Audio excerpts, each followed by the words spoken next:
Welcome to Inclusion Bites, your sanctuary for bold conversations that spark change. I'm Joanne Lockwood, your guide on this journey of exploration into the heart of inclusion, belonging, and societal transformation. Ever wondered what it truly takes to create a world where everyone not only belongs, but thrives? You're not alone. Join me as we uncover the unseen, challenge the status quo, and share stories that resonate deep within. Ready to dive in? Whether you're sipping your morning coffee or winding down after a long day, let's connect, reflect, and inspire action together. Don't forget, you can be part of the conversation too. Reach out to joe.lockwood@seechangehappen.co.uk to share your insights or to join me on the show. So adjust your earbuds and settle in. It's time to ignite the spark of inclusion with Inclusion Bites. Today is episode 139 with the title Turning Lead into Gold. And I have the absolute honour and privilege to welcome John Sands. John is a certified ERG trainer who empowers, no less, employee resource groups leaders to unlock their full potential. Drawing on his vast experience as a founder, leader, and ally, he brings a fresh and impactful perspective to creating inclusive workplaces, celebrate diversity, and drive meaningful change. When I asked John to describe his superpower, he said, empathy, with the added alchemy of transforming challenges into golden opportunities for connections and growth. Hello, John. Welcome to the show. Hello, Joe, and thank you very much for inviting me. It's a privilege to come onto your podcast. Yeah, it was great. I say we randomly met. I mean, in the world scale of things, it wasn't a planned meeting. I was invited to a function you were co-hosting in London, and we got chatting. And in fact, we found we had a lot in common: similar age, similar military background, similar outlook on life. Yeah, and similar place of living as well. So we're not far, neighbours almost, I would say. Almost neighbours, yeah. We've got the same weather if we look out the window. It's been snowing this morning, yes, yeah, and very, very cold. So I'm wrapping up, and the heating is on, and it's all snuggled down to get some warmth in my bones. Yeah, so where are we? We're sort of midway through November, or later in November actually, in 2024. So yeah, it's a bit of an early cold snap. Yes, yeah, absolutely. John, turning lead into gold. Tell me more. You sent me the questions, and you asked for my superpower, and as is my one, I couldn't just say, well, it's to empower ERGs, etc., which obviously it is, but I wanted to put something in there about turning lead into gold, and now you brought me to task with that, so I've now got to think of what I mean. So if I was to use that for my professional role, it would be taking ideas and putting them into something that you can use and make a difference. So when I'm working with employee resource groups, you can call them ERGs, call them business resource groups, call them affinity groups, whatever you want to call them, and taking these ideas and joining the dots with these people. And it's not normally me creating that gold. The gold is created by the people that that I'm teaching. So or not teaching, or just could be facilitating, if you like, but getting these people to speak and to take an idea and make it real, and for it to really make a difference in the workplace. And we were chatting, Joe, before we started recording this, about how the ERGs can make a difference within an organization is exactly that, by making these people, not making them, but helping these people to make good what they want to be doing with their community groups. So that, I would say, that would be gold, really. And like I say, the gold is created by other people, not me. I'm sure we've got people listening who are probably not familiar with the raison d'etre of a ERG, employee resource group, staff network. How do they manifest themselves? What's their purpose in the world? Well, it's giving people a safe place within an organization. And this could be, small, could be 100 people up to thousands of people. And just to give you my my background, I worked for a large corporation, and I was part of the DE&I, another lovely, we love an acronym, don't we? Diversity, Equity and Inclusion. So I was part of that within this company, and I helped to create an ERG around disability, and also was an ally for the LGBTQIA plus ERG, the Black Alliance ERG, and also I was part of the Veterans ERG. So these are groups of people who want to come together. I call it a safe space, and they want to join forces and make the workplace better for them, to help for the issues and challenges that they have, and create a group where they can talk about their challenges. They can hopefully make a difference within the company. To do that with the disability ERG that I was a co-founder of because of my experience with COVID, we looked at how my company could better support people with disability. And because a disability ERG, and I know we hesitate to use the word disability, but the challenges of people, even if they're neurodiverse, if they're physically disabled, if like me, it was a again, hesitate to use it, but I will, a mental issue around my experience with COVID, how they can be supported with things such as, help within the workplace, getting into work, time off from work when needed. So it gives you that support around you with people who are like-minded and facing the same challenges. And that works across all employee resource groups. We had Latinos Unidos, which are Latin American support group. Like I said, the LGBTQ plus IA group, disability. There was women in technology. There was, so many groups that we had within there. I was lucky enough to be working at a company that supported them and allowed them to do it. So that's what an ERG. It's a group of friends, I suppose, a group of like-minded people helping to make the workplace a better place to go to. Yeah, because they can be extremely powerful from an organizational perspective as well. It's, from my understanding, the perfect relationship is where there's symbiosis, where the members of the ERG feel that advocacy and belongingness and a safe space to better be themselves. Also, the organization benefits from having sounding boards. They can use them strategically or even tactically to look at challenges, can't they? Yeah, well, we used to work quite heavily with the recruitment side, because we're finding more and more now when people go look at joining a company, they'll go to their webpage, they'll look at what diversity or ERGs that they have within that company, and that will help them to make the decision as to whether they should join. But not only that, also once they are there is making sure they don't leave, because I don't have the exact figures to hand, but the cost of, if you bring someone on board, you train them up, you bring them into the company, you go through all that process, which takes a while, and then they just leave, the cost to the company is huge. So by giving them a workplace where, they want to stay, then that really helps. We can have rose-tinted glasses and say, well, companies just want to do it because they want to support their workplace, but they also want numbers. They also want to say, well, okay, I'm doing this, but why? How is it helping? Because they're a business, and you understand that. But it's quite easy, I think, to put figures together and to support why you should have an ERG and why you should invest in that, because there's so much you gain from it. And if an employee doesn't see it, and not all do, there are some that are quite. They will say the right words, and they will say, "Oh yeah, we need ERGs because everyone else is doing it," and then not support it. And that's another big pitfall for this kind of thing. Is they'll say, "Yeah, we need it. We want it on the website. We want to show we're a diverse corporation," but then they don't help to make that survive. So it withers on the vine, basically, and that's another important part of not just having ERGs, but making sure that they flourish and making sure the people within them feel they're being supported either through money or by the board level sponsorship, etc., is just as important as saying, yeah, let's do it and let's not support it, which happens.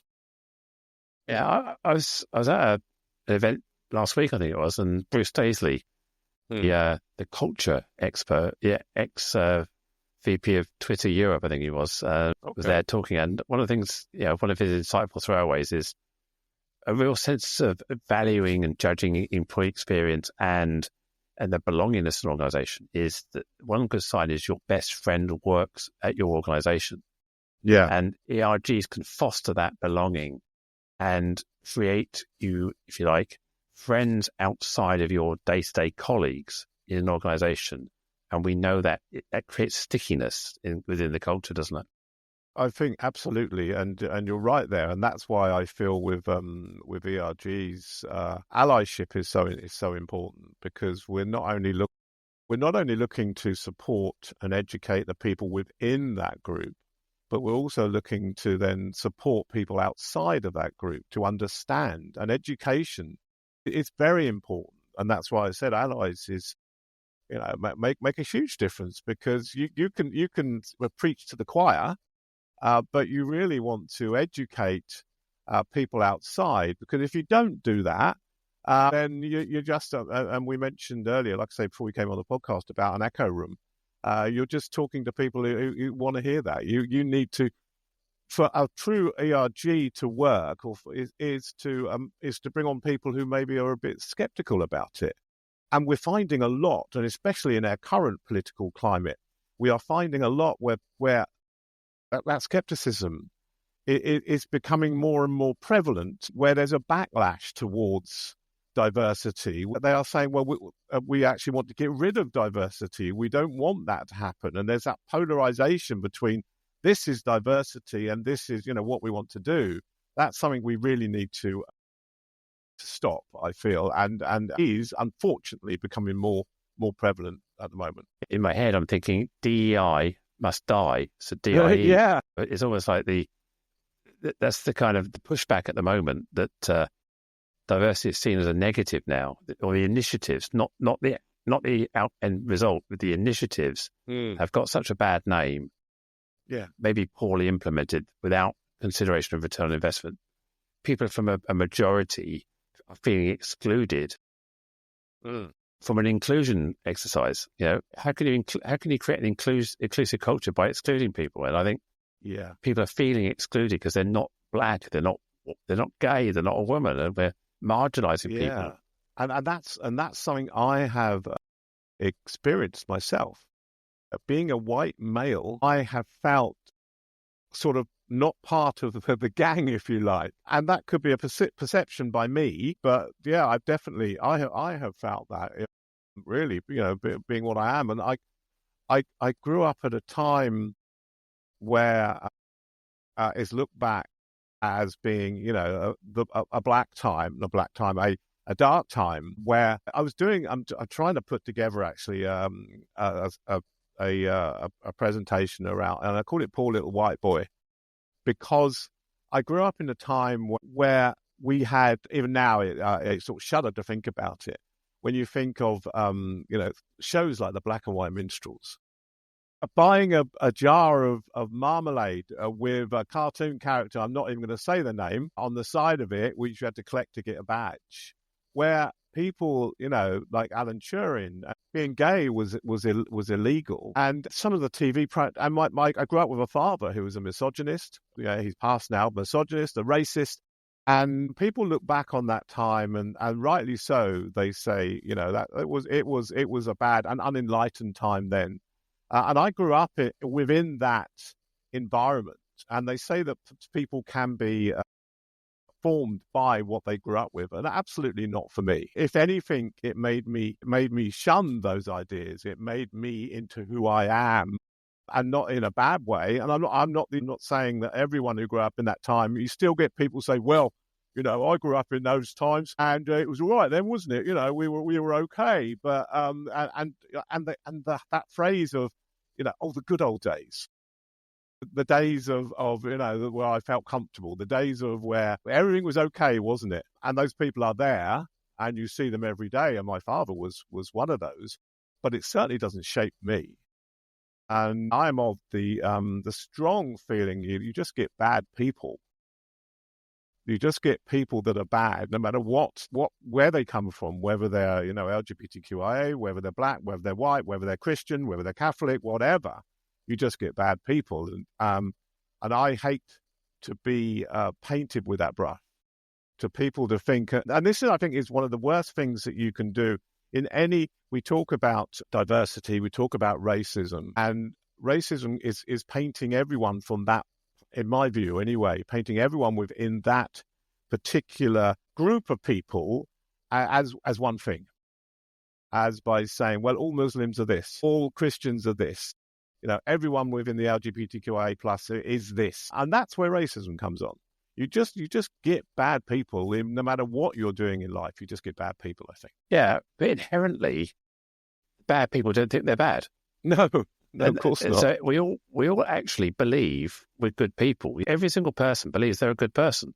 Yeah. And within your echo chamber, within your circle of friends, within your tight-knit community, within your whatever you want to call it, we all believe, because we're being reinforced, we're a product of our upbringing, product of our environment. If everyone says, yeah, I agree with you, yeah, I agree with you, confirmation bias, yeah, you're kicking all this in, affinity bias, all this stuff kicks in. And then you believe that you're us and everybody else is them.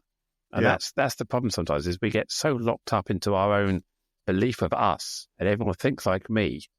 Yeah, we look at Brexit, we look at the political elections that go on, we look at what's going on in America. I can't believe that anybody would vote not like me, given the choices. But clearly, over half the population believes something different, and they're not all daft. There must be a reason, but I can't fathom it because I live in a different reality, and I don't understand why they're polarized in a different way. Yeah, well, the amount of conversations my mum, who I love so much, and has been such a big part of my life. Not having a father figure in my life, my mum has been there for me, and my comfort blanket is my mum through my childhood and even today. But she voted Brexit, and the conversations we've had, around that, and you think, well, yeah, and this is obviously my opinion around the whole Brexit thing. I think it was a terrible thing that happened, but my mum did that. Someone who is such a large part of my life. So yeah, I'm pretty sure my mum voted for Brexit as well. She's an avid Daily Mail reader, she's a GB News watcher, and very blue. And she often speaks highly of some of the people that I would question their opinions on. I got my mum off the Daily Mail. I got her moved from the Daily Mail to the Daily Express. So I'm hoping it's a little bit better than that.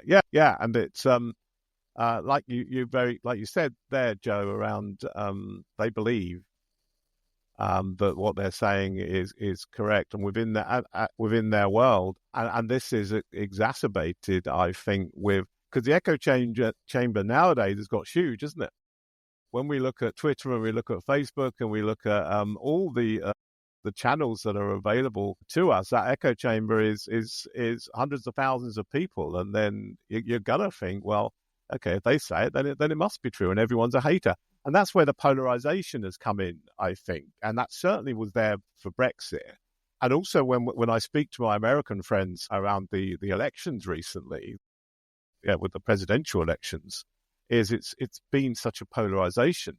Whereas before, and I look back to both, with the political arena within the UK and also within the US, you could be, you could support a party, but you could still have friends who supported the other party. But you're finding now, especially in the US, and with Brexit here, it actually will tear those apart. It will break those friendship bonds or family bonds even. Even parts of the same family no longer speak to each other because of the way that they're voting. So it's got that polarization is incredible, really is. Yeah, one of the golden rules that I was always taught when we were growing up was you don't talk about religion, politics, or money, kind of thing. And those aren't polite conversations for the dinner table or the workplace. But we have to create spaces where our beliefs aren't submerged. Because when you talk about psychological safety, you think about bringing your whole self to work, all these buzz phrases that we use today. Yeah. If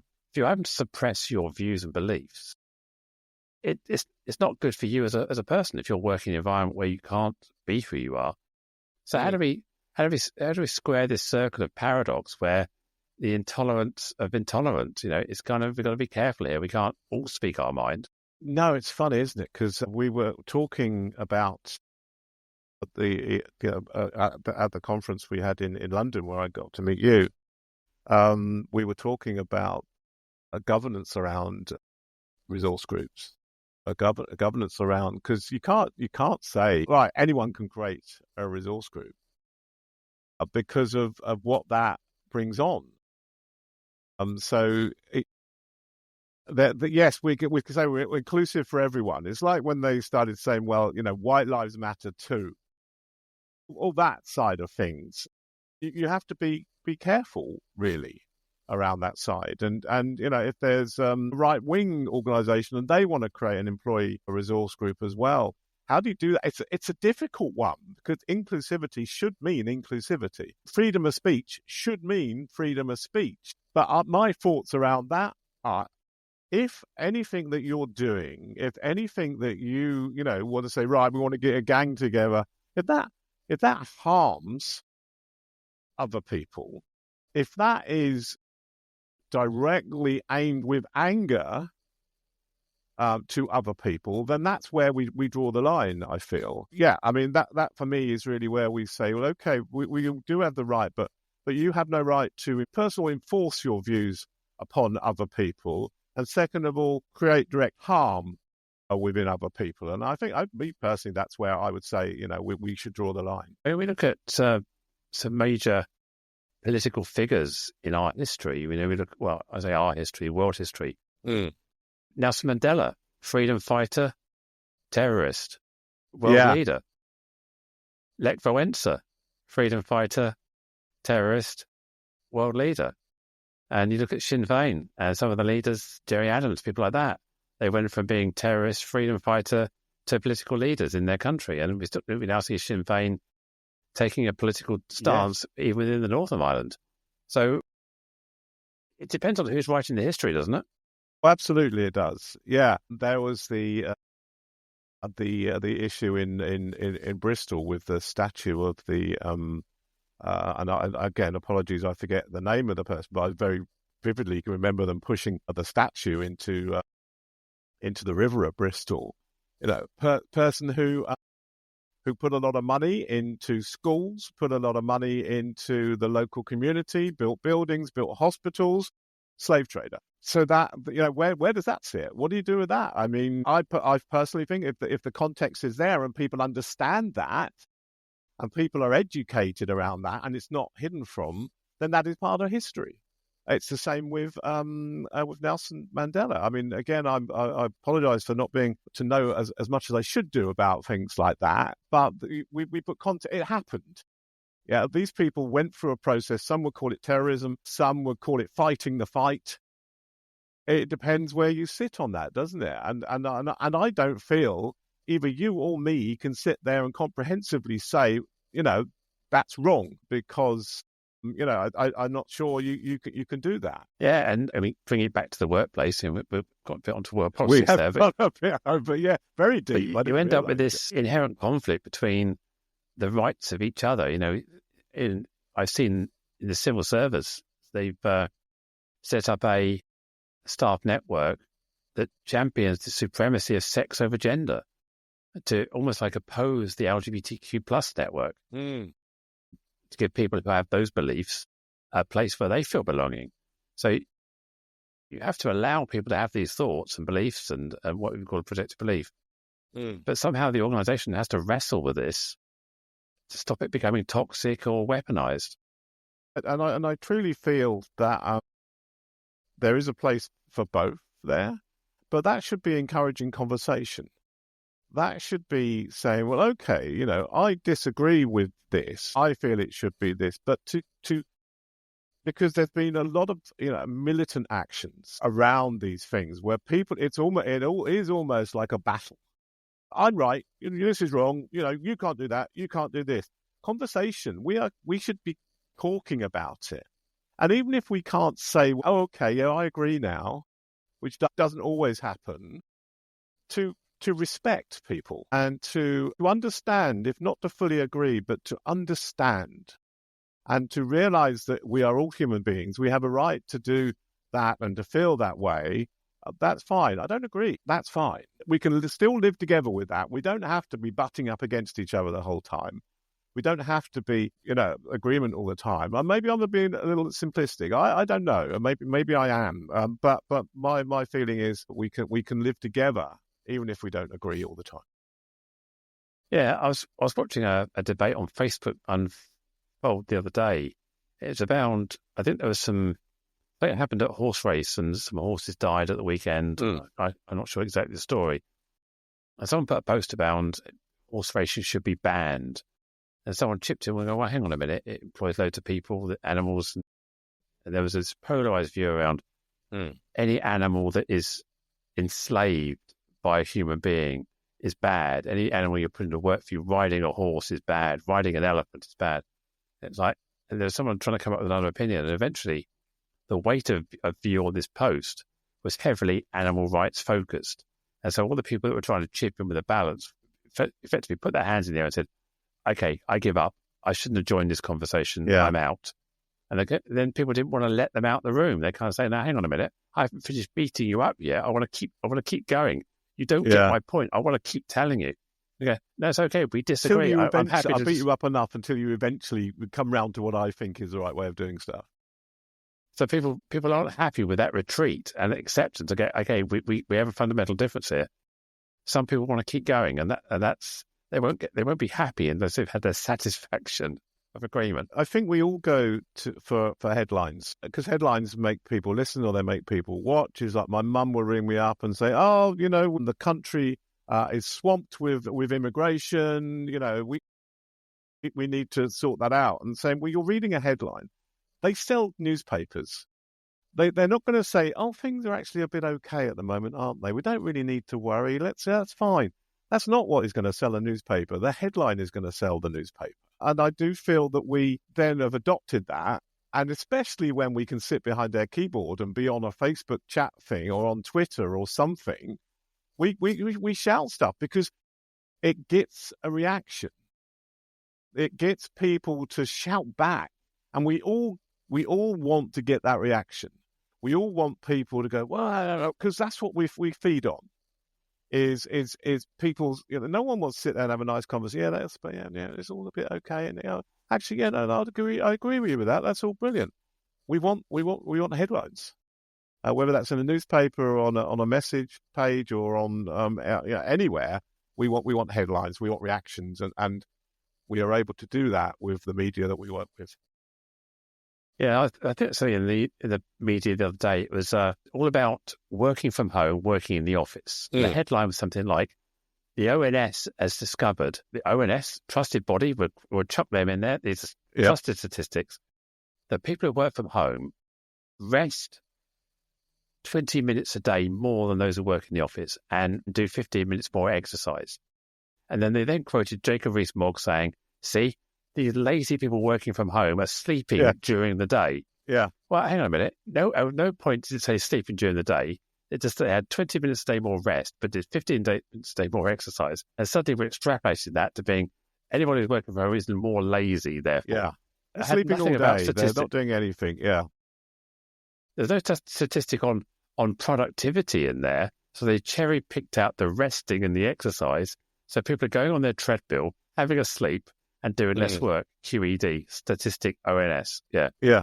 It's incredible, and this has been, I think, again going back to the whole of the internet. I've had an incredible life actually. When I started my career, there was no internet. There was, where I went to school, I didn't have internet, and I've gone through this gradual iteration of more and more and more and more of access, which is a wonderful thing in some ways, but a terrible thing in others. It's a beast of two sides, really, because we've got the amazing technology that allows us to communicate and to share information. We've got the flip side of it is, like you were saying there, Joe, around us being able to. We're not just now creating a newspaper article. We're taking that newspaper article and we're putting it out to everyone that can then grab that. It's been an incredible journey to where we are, and we just need to understand that. We just need to realize that what's, I try to educate my mum and say, well, around the headlines, around all the information. She doesn't have a computer actually, so slightly different for her. It's using our brain. I have an amateur interest into neuroscience and using this amazing brain that we have and filtering it through. Two things I hate. I hate narrow-mindedness and I hate hypocrisy. And those two things, hand in hand, with the incredible wealth of information that we have out there, are dangerous things. Dangerous things. And we've now got people in power that, from my perspective anyway, have both of those things. I've got a friend I follow on Facebook, and every so often he'll pop up with a very sort of predictable remark. Yeah. And today I'm going to be an expert on nuclear missiles. And then last week is, today I'm an expert on US politics, and today I'm going to be an expert on this. And it's sort of like it's what happens every day. Whatever's in the news, people become armchair experts. It's like when the World Cup's on, everyone is home England manager. Everyone knows which team they should have played, and they're doing the critique. And we're becoming Facebook experts on everything, aren't we? It is. That what you just said there reminds me, if you've ever watched the Fast Show, there was a character that came up. This week I am mostly been eating tiramisu. That's reminding me of that, and how we automatically become wheelchair experts on information, and sometimes that can be harmless and a bit of fun. On other times, not so. It's the way that that person then can be an armchair expert on hate, can spread information easily. And there are a lot of people out there, especially when we talk about social media pundits and social media, experts and these huge followings of millions of people. Sometimes they might have been a pop star at some time. They might have been the B-list celebrities that we talk about, who can get huge followings and can spread that perceived expertness by them, then becomes fodder for the huge audience of people that they have following them, and I think it can be a dangerous thing because of the spread or the audience that these people can reach out to sometimes, and people will just believe it. Some people will just go down that route and take everything as verbatim that they hear, and that's where the edge comes in. Yeah, so Chris Hoy is suddenly an expert on cancer, on everyone's cancer. And tumors. Really? Okay. But that's how the media are now. He's now the go-to spokesperson. So he's adding his brand and credibility to raise awareness. But he is an expert on himself. He didn't realize. Yes, absolutely. An and expert his on cycling. Yeah. Expert on being in the Olympics, an expert on winning gold medals.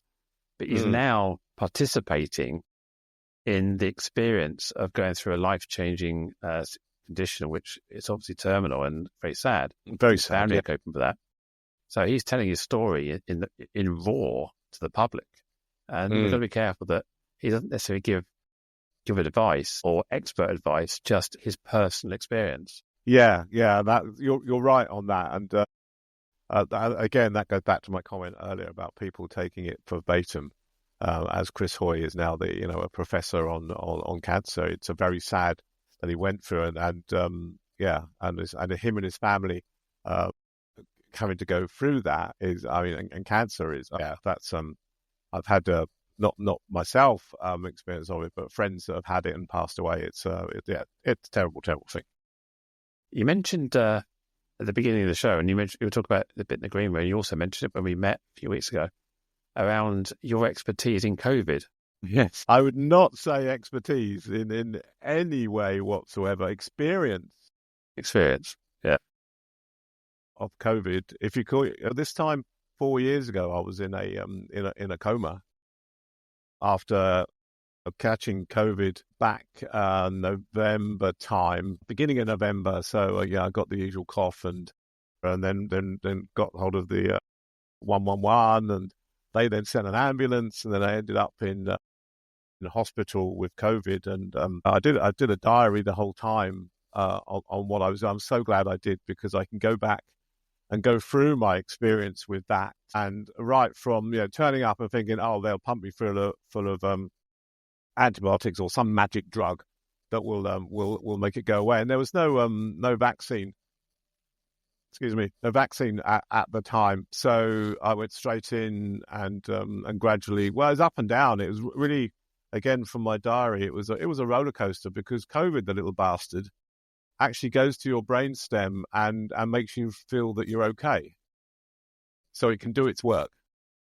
So I was going up and down, and I was on a thing called a CPAP, where they force air into your lungs. It's like, it's the way they describe, the way I would describe it, it's like when you're going along in a car and you put your head out the window, and yeah, absolutely, and that forcing of air into your lungs and the gradual decline. They even sent my wife in at one point, and that doesn't happen unless it's really, really bad. So I got to spend some time with her, and which was two things. It was beautiful to see her, because I was in basically in an airlock.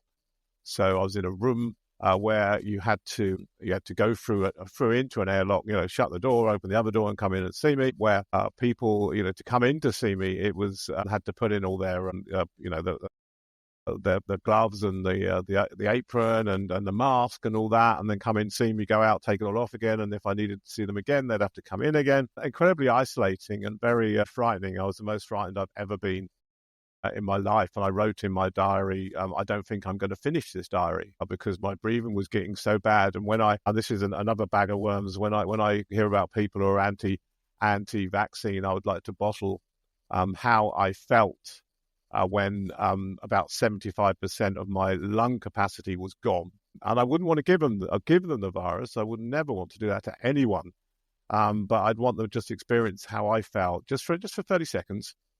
Just to go, where you feel like you're drowning, where you feel like you think that's it. And again, in my diary, I said, this is it. I'm going to die. And when it got at its worst, I wanted to die. I wanted it all to go away, and I couldn't speak, so I just went to the nurse. I couldn't, and I then got put into a coma and put on a ventilator. And then that's when the fun stuff happened then, because when my God, coma dreams, Joe. I'm not recommending it for anyone, but I was on an NHS cruise ship going to Abu Dhabi. That's what my dream was. And I was going along quite happily on the cruise ship. I had people in beds next to me. We got to Abu Dhabi. I got off the boat and went to a party. I was still in my bed. I was still dreaming in my bed, and I was still strapped in, and I had everything on me. But I was in my bed being wheeled around Abu Dhabi, and then taken back onto the boat. And then I woke up. Now I was in a coma for 11 days, and I woke up, and the first doctor that came to me, I said, "Do you really send people on cruise ships in the NHS?" Because I still believed in my befuddled state that it had happened. And she said, "I can assure you, Mr. Sands, you haven't left Portsmouth." So I was on this. I'm sure I was on this cruise ship. I was brought round, and it was an amazing thing to go through. While on the cruise ship, I went to a bird show. I went and saw dolphins while I was on there. There was a restaurant there. It was just, and that was 11 days of being asleep in a coma. And luckily, because at that time, if you were put on a ventilator, you only had a 10% chance of survival, which I didn't realize till much, much later that was the case. And I come round and I got out, and I'm thankful for the fact that that I did survive, and I did come out of that. But I've never ever lost that feeling. The feeling I had when I thought I was lying on the bed and I was thinking, what's it going to be like to die? What's it going to be like to close my eyes? And I truly thought, I'm going to close my eyes now, and I'm going to be dead. What's that going to be like? And that's why I was part of the founder of the disability RG, because of the mental scars. My lungs are fine. I have no physical scars from that, and none whatsoever. but the mental side of that and that feeling, because you never lose that. You never, I'm not sure you should either, really, because the experience makes you what you are. But it is something that stays with you forever. You know, reliving that sometimes. And I don't mind reliving it now. Like we're talking now, I'm quite happy to do that, and I do it a lot. I like to talk, as you probably can tell. But there is a scar there that I've got. So COVID for me was incredible. I've taken all the vaccines I can find. You know, bring me a vaccine, I'll have it. Yeah, absolutely. I even went on a vaccine trial and did that as well because I believe, you know, this is going to sound like a cliche. We've all been hitting the saucepans outside our house during COVID, but what they did for me, the wonderful, amazing nurses that came in and gave me, from being in that isolation chamber that I was in, that came in with smiles. And I said to one of the nurses, you know, what's it like out there? And he said, it's terrible. He goes, you know, people are passing. And she stroked my arm and said, but not you. You're not going to go. And I thought, wow, yeah, it was. My thanks go out certainly to all those people, my consultant, my nurses, whoever that did that was amazing. Guess it's good you were going to Abu Dhabi, not yes. on the Titanic to New York. If otherwise, yes. No, the ship didn't sink. It actually docked in Southampton and let me off in an ambulance and brought me back to Portsmouth, the QA. Did you feel? I mean, I'm guessing. Please enlighten me. Did you feel time passing, or was it random images, or did you feel like you were in an Agatha Christie movie or something? No, time passed. So, you know, I went to the bird show. I got wheeled out to the bird show. I went to I think it was dolphins, some weird animal swimming in a tank. Yeah, so time did pass. It wasn't purely linear, I don't think, because there were times, actually, I had part of that was not Abu Dhabi. It was going out and meeting up with my family in a cinema somewhere. And so that happened as well. So, but in my mind, I kind of logically placed it together. Maybe it was. Maybe during the dream it was all over the place. I don't know. But the brain, as I said, is a marvelous organ, and I think it probably helped to put it into to make sense of it, to shuffle the cards that were dealt me during the coma and put it into a logical place. I'm sure that may have happened, but my recollection now, I did a video of it. I put it on YouTube. So because I did some videos while I was actually in hospital with the mask on and with that, and I put that together into a video that I put onto YouTube. So I think I almost certainly would, to make, because your brain does that, to make sense of something. If it doesn't quite fit, it'll say, oh, okay, well, this could be there, that should be there, this should be there, and does that. So it's not like I woke up from my coma at the beginning and then went into it at the end. It gave it some kind of linear side to it. Does it feel at the time, or your memory of that, Phil, did it help your state of mind? I mean, were you scared in this coma dream? Were you having a time of your life? Were you worried about things in this dream?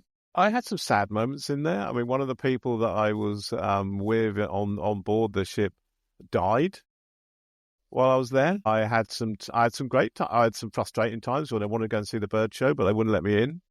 I had some times where I was on board ship, and I asked one of the nurses to go and take some pictures of Abu Dhabi because I'd never been to Abu Dhabi before, and she got chucked off the ship because she shouldn't have been taking pictures. So I was worried that, oh my God, how's she going to get home?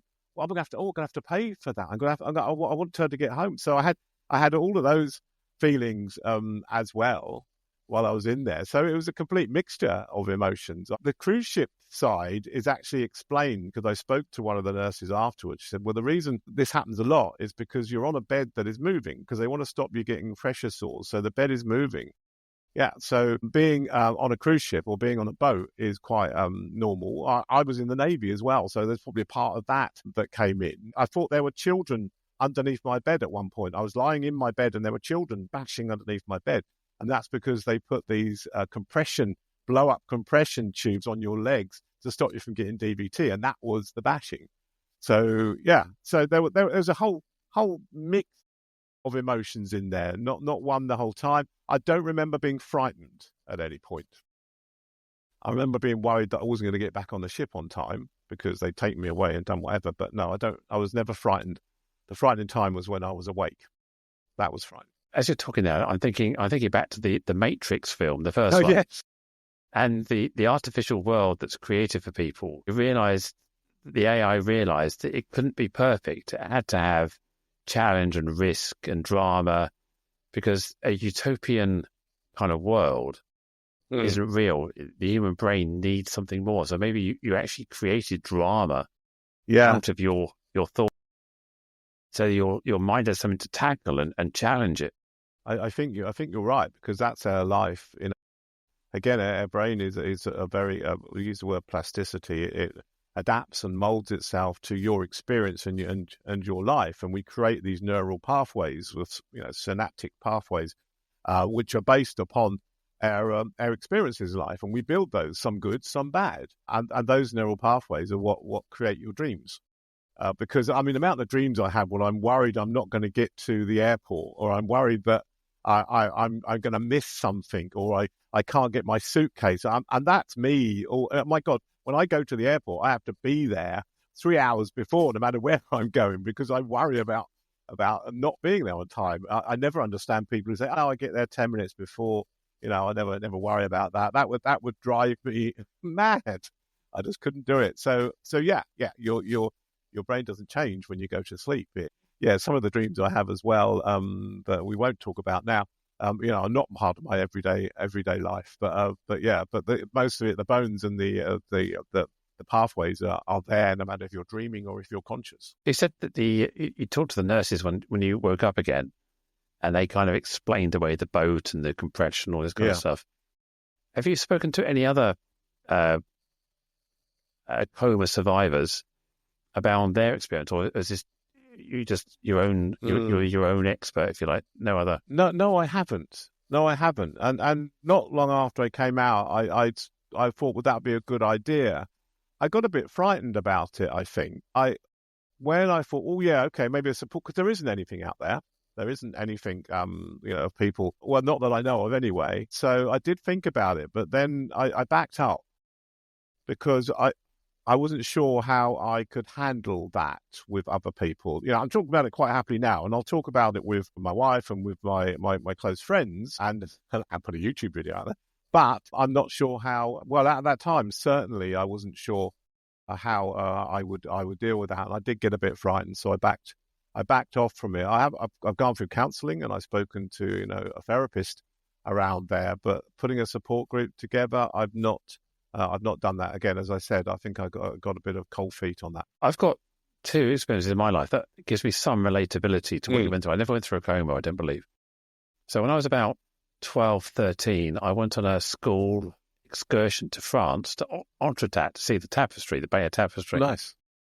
And on the way back, I'd obviously developed some sort of flu, cold, whatever it was.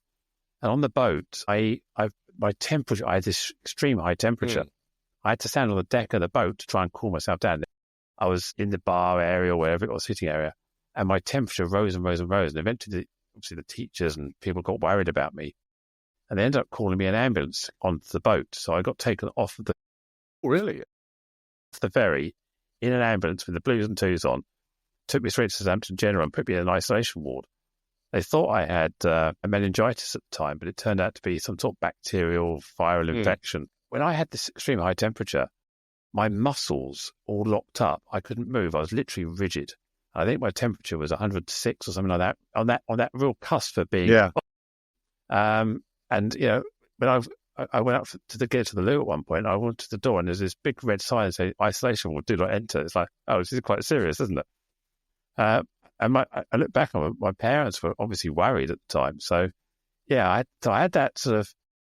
And I remember the coach driver, because I sat on the coach waiting for the ambulance. He said, "Don't worry, you're not going to die." I was 13 years old. I was invincible. I didn't think I was going to die anyway. And suddenly someone said, "You're not going to die." Whoa, okay. Suddenly there comes home. And the next time it happened was when I was 2013, so 10 years ago, give or take. I got double pneumonia, and it was on Christmas Eve. I was feeling rough for a few days. Christmas Eve, I sat in a chair, all the family around. My throat was raw. I couldn't swallow, couldn't drink anything, couldn't breathe. I went to bed that night, Christmas Eve, and every time I laid back, I felt like I was drowning. Yeah. My throat was so sore, I couldn't cough. Of course, I needed to cough, but I couldn't cough. I needed to cough, but I couldn't cough. And eventually we called a paramedic out about 4:00 in the morning, Christmas Day.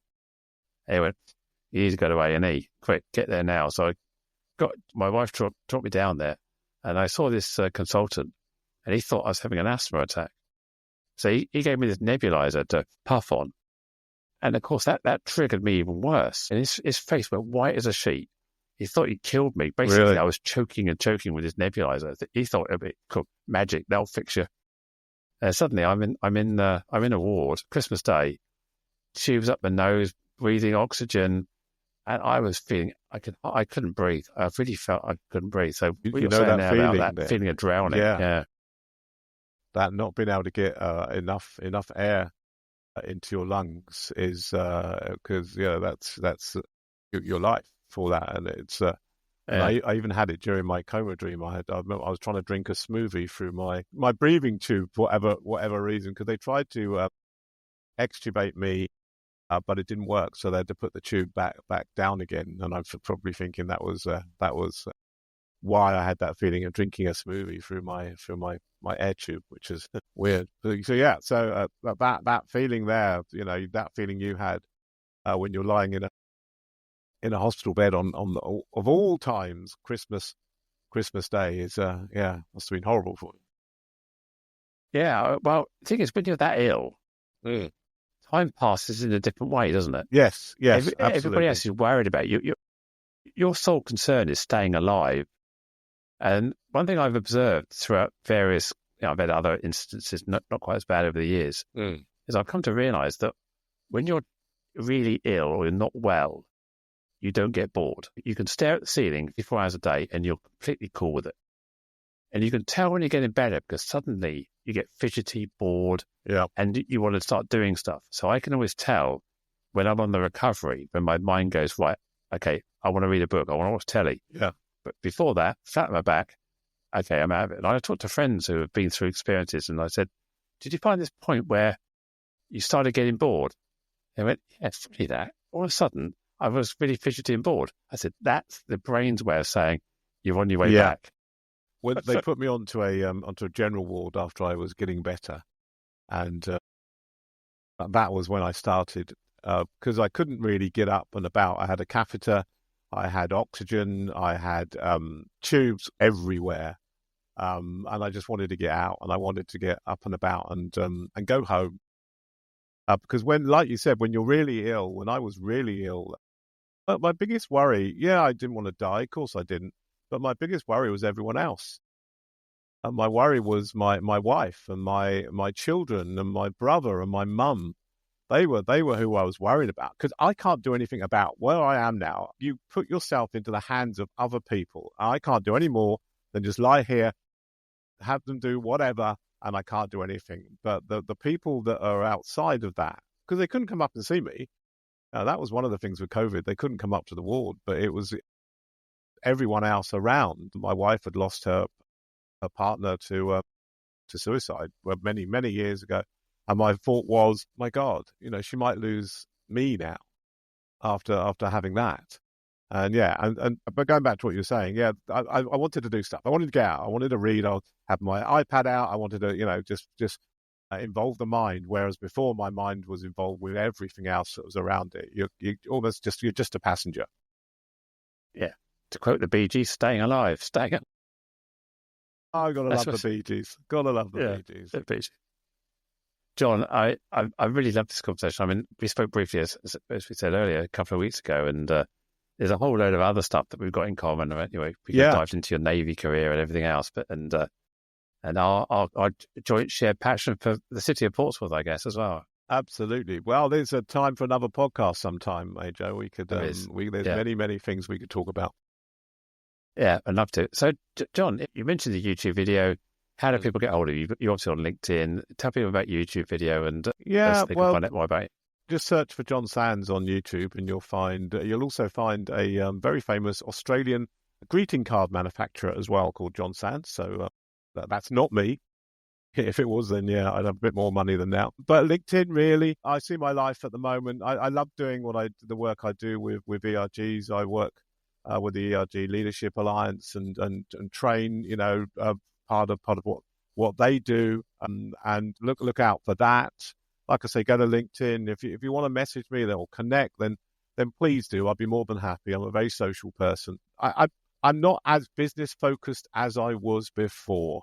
I've kind of I'm going through life doing what I want to do now, helping when I can help, using that empathy, which I do see is one of my superpowers. Don't ask me to turn lead into gold. I'm not quite there yet. I'll keep trying, but do just reach out and chat, and I'm sure they could contact yourself, Joe. You've got all my details there as well. I'm more than happy. Is it okay to give out my email address? Is that all right? Yeah. So johnsands@hotmail.com. Do reach out to me. I'll be great to do that. Go to LinkedIn, connect with me on LinkedIn. I'll be more than happy to chat about that and anything ERG related. Yeah. And if you've got your own COVID story, then drop your LinkedIn message to see how it goes. Yeah. Well, yeah, absolutely. It'd be great to hear from other people. I said I got cold feet before, but I'm a big lover of organic work as well, where things just happen, and you like meeting with you, Joe. Last when we had the ELA meeting in London, these things happen for a reason. I think I don't believe truly in fate, but they do happen, and when they do, you grab that opportunity and start something, hopefully, which will be good. John, it's been an amazing conversation. I really enjoyed chatting today. Thank you. As we bring this conversation to a close, I want to express my deepest gratitude to you, our listener, for lending your ear and heart to the cause of inclusion. If today's discussion struck a chord, consider subscribing to Inclusion Bites and become part of our ever-growing community, driving real change. Share this journey with friends, family, and colleagues. Let's amplify the voices that matter. Got thoughts, stories, or a vision to share? I'm all ears. Reach out to joe.lockwood@seechangehappen.co.uk and let's make your voice heard. Until next time, this is Joanne Lockwood, signing off with a promise to return with more enriching narratives that challenge, inspire, and unite us all. Here's to fostering a more inclusive world, one episode at a time. Catch you on the next bite.